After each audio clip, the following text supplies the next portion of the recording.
Hey Hind everyone, this is Anju here. I hope you all are doing well, friends. So as usual, today we will listen story number 4 from the same book, and the topic of this story is make a difference. Avoid having a judgmental attitude. Try replacing it with concern. It is easy to see what is wrong and talk about it. It is tougher to feel concern and do something to set it right. तो चलिए दोस्तों, पहले पहला अनुच्छेद को सुनते हैं, उसके बाद फिर हम दूसरी जो अंतिम अनुच्छेद है उसकी तरफ आगे बढ़ेंगे। तो रोज़ की तरह आज हम कहानी नंबर 4 पर है और इस कहानी का शीर्षक है कुछ अलग करो। तो दोस्तों, कहानी इस प्रकार है। आलोचनात्मक दृष्टिकोण से बचें, इसे संबंध में बदलने का प्रयास करें। बहुत आसान होता है किसी की गलतियों को देखना और उन गलतियों के बारे में बात करना। चिंता महसूस करना और उसे ठीक करने के लिए बहुत कठिन होता है। किसी के बारे में चिंतित होना और कुछ गलतियों को ठीक करना, ये बहुत ही कठिन काम होता है दोस्तों। तो पहले इसको समझने की कोशिश करते हैं। आलोचनात्मक दृष्टिकोण से बचें।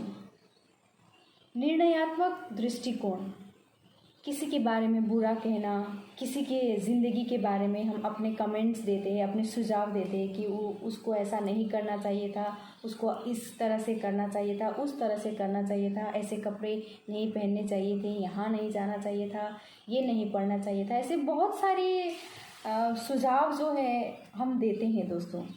लेकिन ये हमारा कोई हक नहीं बनता है कि हम किसी के जीवन के बारे में हम अपना सुझाव दें और निर्णय करें।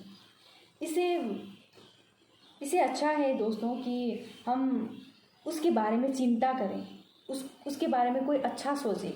जो वह आदमी जहाँ पे खड़ा है उस जगह में खड़े होकर सोचे कि उसके जीवन में क्या चल रहा है, तब हम लोगों को समझ में आएगा दोस्तों। तब हम लोगों को कठिन होगा। किसी के बारे में भला बुरा कहना बहुत आसान है दोस्तों, लेकिन किसी बिगड़ी हुई चीज़ को सही करना बहुत कठिन काम होता है। तो चलिए दूसरे अनुच्छेद में क्या लिखा है वो सुनते हैं। At the end of life you will not regret being non-judgmental. You will feel bad about all the times you have the opportunity to do something and make a difference, but you didn't. Develop a compassionate spirit and then do something. तो इसको सुनते हैं अभी। अंतिम वाले अनुच्छेद में क्या लिखा है। जीवन के अंत में जब हम जीवन के अंत में होंगे, जीवन के अंत में आपको गैर आलोचनात्मक होने का पछतावा नहीं होगा। गैर आलोचनात्मक मतलब आप जीवन के अंत में खड़े हैं, अंतिम सांसें ले रहे हैं, तब आपको पछतावा नहीं होगा कि आपने भला बुरा कहा था, किसी को भला बुरा कहा था। जब मैं ठीक ठाक था तब उसको मैंने बुरा कहा था, ये कहा था, वो कहा था। ये सब आपको नहीं होगा, पछतावा नहीं होगा। आप हर समय बुरा महसूस करेंगे। किस पर बुरा महसूस करेंगे? इस पर तो आप बुरा महसूस नहीं कर पाए। गैर आलोचनात्मक होने पर आपको कोई पछतावा नहीं होगा पछतावा। लेकिन पछतावा किस पर होगा? आप हर समय बुरा महसूस करेंगे जब आपके पास अवसर था अच्छा बोलने का, अच्छा करने का, कुछ दूसरों से अलग करने का। जब आपके पास में हाथ पर अपॉर्चुनिटी थी, हाथ पर अवसर था, लेकिन आपने वैसा नहीं किया, कुछ नहीं किया। बस आप लोगों के बारे में जज करते रहे, लोगों के बारे में आलोचना करते रहे और जीवन ऐसे ही बिता दिया। और ये पछतावा आपको कब हुआ? जब आप मरने के लिए अंतिम सांसें ले रहे हैं, तब आपको पछतावा हुआ दोस्तों। करुणामयी भावना का विकास करें और फिर कुछ करें दूसरों के लिए, समाज के लिए, देश के लिए और विश्व के लिए।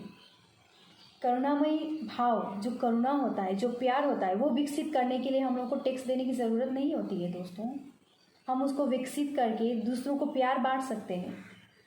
एक महान व्यक्ति ने कहा था दोस्तों, लोगों को प्यार की ज़रूरत है और लोग उसी प्यार को मारना चाहते हैं।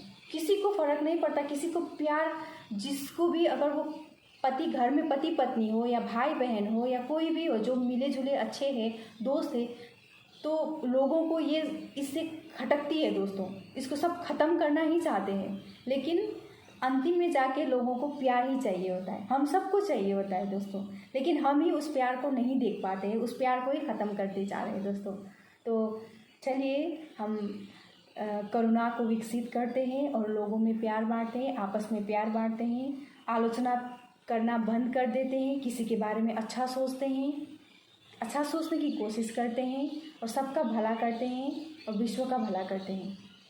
तो आज आपको इस कहानी को सुनकर कैसा लगा?